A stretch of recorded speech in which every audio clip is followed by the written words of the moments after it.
आइए बच्चों, आपका फिर से हमारे स्कूल में स्वागत है। आज हम खनिज और अयस्क के बारे में जानेंगे। बच्चों, आप लोगों ने अपने आसपास धातुओं से बने हुए कई प्रकार के औजार, उपकरण और मशीनें देखे होंगे। इसके अलावा आपने बर्तन, आभूषण, विद्युत उपकरण, यातायात के साधन भी देखे होंगे। ये भी विभिन्न प्रकार के धातुओं और अधातुओं से बने होते हैं। जैसे अभी आप बर्तन ही लीजिए, ये एल्युमिनियम धातु के, तांबे के और लोहे के भी बने होते हैं, पीतल के होते हैं। आभूषण सोने और चांदी के बने होते हैं। कुछ उपकरण हैं जो विभिन्न धातुओं के बने होते हैं। यातायात के साधन भी विभिन्न धातुओं के बने होते हैं। तो आपने देखा ये धातु हमारे लिए कितने उपयोगी हैं और इनके बिना इन वस्तुओं का निर्माण असंभव है। बच्चों, क्या इतना उपयोगी धातु हमें यूं ही बड़े आसानी से मिल जाता है? नहीं, ये धातु प्रकृति में उपलब्ध खनिजों से अनेक जटिल क्रियाओं से गुजर कर हमें प्राप्त होते हैं। प्रकृति में तो केवल कुछ ही धातु मुक्त रूप में पाए जाते हैं, जैसे सोना, प्लेटिनम, ये सब। अधिकांश धातु प्रकृति में उनके यौगिक के रूप में होते हैं। इनमें सबसे अधिक ऑक्साइड के रूप में पाए जाते हैं, जिनमें लोहा, एल्युमिनियम, मैंगनीज के ऑक्साइड होते हैं। दूसरे स्थान पर धातुएं सल्फाइड के रूप में पाई जाती हैं, जिनमें तांबा, लेड और शीशा तथा जिंक के सल्फाइड होते हैं। बच्चों, धातुएं सिलिकेट के रूप में भी पाई जाती हैं, परंतु इनसे धातुओं का निष्कर्षण बहुत ही कठिन और खर्चीला होता है। बच्चों, अब आप लोग सोच रहे होंगे कि ये लोहा, एल्युमिनियम, तांबा, शीशा, जस्ता आदि जैसे धातु हमें मिलते कहाँ से हैं और कैसे मिलते हैं। तो वास्तव में ये धातु खनिज के रूप में हमारी पृथ्वी के भूपर्पटी से प्राप्त होते हैं। ये पृथ्वी की सबसे ऊपरी परत होती है और लगभग 30 से 35 किलोमीटर मोटी परत होती है। भूपर्पटी का निर्माण विभिन्न प्रकार के तत्वों और यौगिकों से हुआ है। इसी भूपर्पटी में पाए जाने वाले अकार्बनिक तत्वों और यौगिकों को ही हम खनिज कहते हैं, जैसे क्वार्ट्ज, माइका, अभ्रक, हेमेटाइट, बॉक्साइट, अर्जेंटाइट, ग्रेनाइट आदि। कुछ खनिज चट्टानों के रूप में पाए जाते हैं, जो सिलिकेटों की बनी होती है।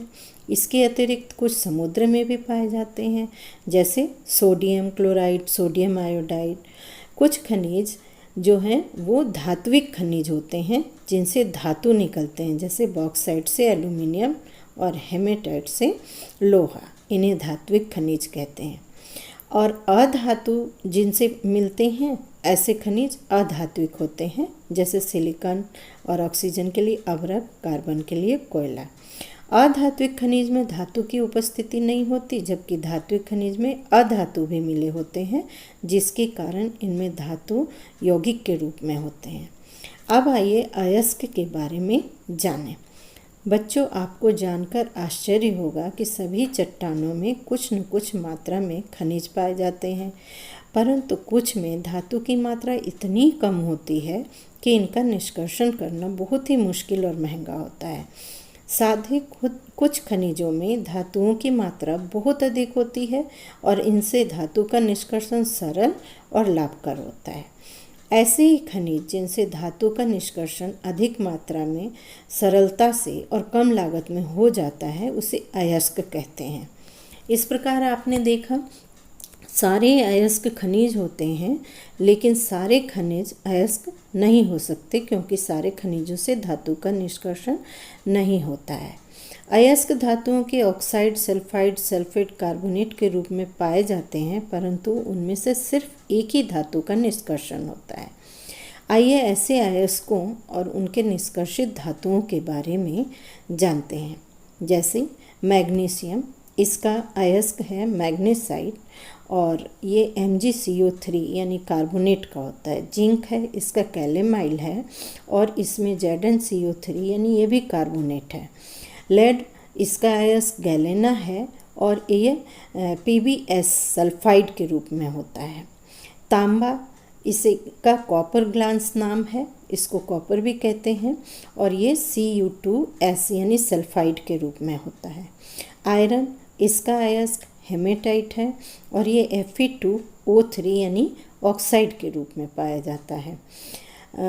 एल्यूमिनियम, इसको बॉक्साइट कहते हैं। बॉक्साइट जो है Al2O3 2H2O, ये ऑक्साइड के रूप में होता है। सिल्वर अर्जेंटाइट के रूप में पाया जाता है, ये सल्फाइड के रूप में होता है, ये Ag2S है।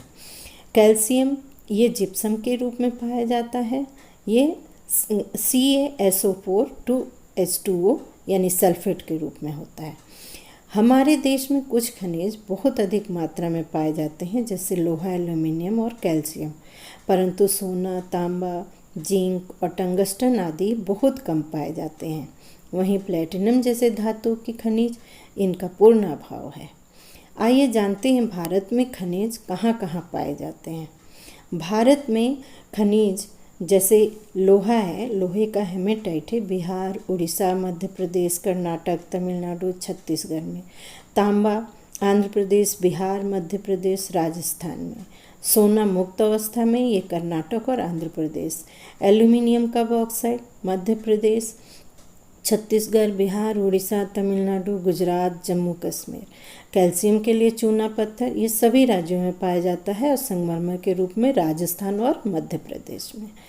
कुछ अधात्विक खनिज जो हमारे देश में पाए जाते हैं, जैसे सिलिकॉन और ऑक्सीजन के लिए अभ्रक बिहार, उड़ीसा, तमिलनाडु, राजस्थान। कार्बन के लिए संगमरमर या चूना पत्थर राजस्थान में। कार्बन और हाइड्रोजन पेट्रोलियम से ये गुजरात, असम, अरब सागर के तटीय क्षेत्र, कावेरी, कृष्णा, गोदावरी के मुहानों पर। और कार्बन के लिए कोयला पश्चिम बंगाल, बिहार और तमिलनाडु जैसे राज्यों में पाए जाते हैं। तो बच्चों, आपने खनिज और अयस्क के बारे में जाना, विभिन्न धात्विक और अधात्विक खनिजों के बारे में भी जानकारी ली। अगले वीडियो में आपको धातुओं और अधातुओं के गुणों की जानकारी देंगे। आप हमारे चैनल को सब्सक्राइब कर लें, लाइक करें, शेयर करें, जिससे बच्चे इसका लाभ उठा सकें। धन्यवाद।